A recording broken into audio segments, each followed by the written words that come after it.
Eh bien aujourd'hui, Gilles nous parle d'un Kiki l'a vu. Oui, et c'est Vive les femmes, c'est un film de Claude Confortès avec Roland Giraud, Maurice Rich, Georges Belair, Michel Bernier et Pauline Lafont. C'est sorti le 7 mars 1984. Ça a fait plus de 2 millions d'entrées au cinéma et ça existe en DVD aux éditions LCJ. L'histoire, c'est celle entre autres de Bob, séducteur redoutable, et de Mammouth, son voisin, solitaire et dragueur incompétent, qui partent en vacances dans le Midi en quête de rencontres et de sexe. Qui l'a vu? Pas vu. Jamais. Pas vu. Eh ben on écoute un extrait. Bah tiens, si on faisait l'amour. Pourquoi vous? Je crois qu'entre nous deux, ça marchera pas mal. Hein. Qu'est-ce que t'es, toi, vaginale ou clitoridienne? J'en sais rien. T'en sais rien, hein? Comme la plupart des filles, d'ailleurs. De toute façon, t'as pas de bidet, je sais y faire avec l'une comme avec l'autre. Bon, il est évident qu'avec une clitoridienne, on se débrouille toujours. Tandis qu'une vaginale, hein, pas de problème. Faut y aller. Et à fond. Non, mais je te répète, je crois qu'entre nous deux, ça marchera pas mal. Physiquement, on se plaît? Bon, j'ai peut-être un quotient intellectuel un peu plus élevé que le tien. Mais c'est idéal entre un mec et une nana. Bah voyons.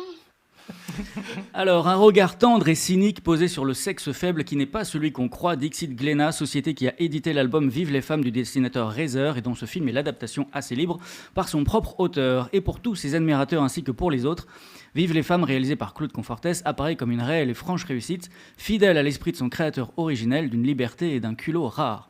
Certes, sobrement mise en image, mais quand un texte atteint un tel niveau et que des comédiens de talent l'interprètent avec un tel génie, pas besoin de plus. Au final, on a là l'essentiel, cet essentiel qui manque cruellement aujourd'hui. Vive les femmes, c'est donc d'abord une leçon d'écriture, fine et féroce à la fois, une série de tableaux évoquant différents rapports que peuvent entretenir les hommes et les femmes, rapports directs, sans le moindre tabou, souvent crus, parfois vulgaires et tellement vrais au fond, en résulte une succession de scènes et répliques détonnantes, cultes pour une poignée de connaisseurs, surenchéris d'un plaisir communicatif, émis par l'ensemble du casting. Roland Giraud et Maurice Rich en tête, irrésistiblement ignobles au travers de leurs personnages, d'une bêtise incomparable, l'homme dans toute sa laideur, mais si drôle à voir.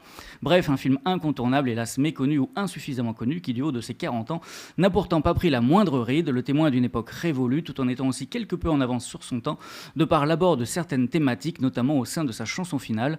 Ironique à souhait et plus que jamais d'actualité, dont je vous offre pour conclure quelques paroles. On vit une époque formidable, plus un seul endroit habitable, plus d'oiseaux, plus de poissons, plus d'insectes, plus de saisons, et toujours des cons. Merci Gilles. C'est génial. Belle conclusion. Mais Ouais, oui, on c'est dirait un peu le génial. point info science de Léa. Ça se recoupe, ouais, effectivement.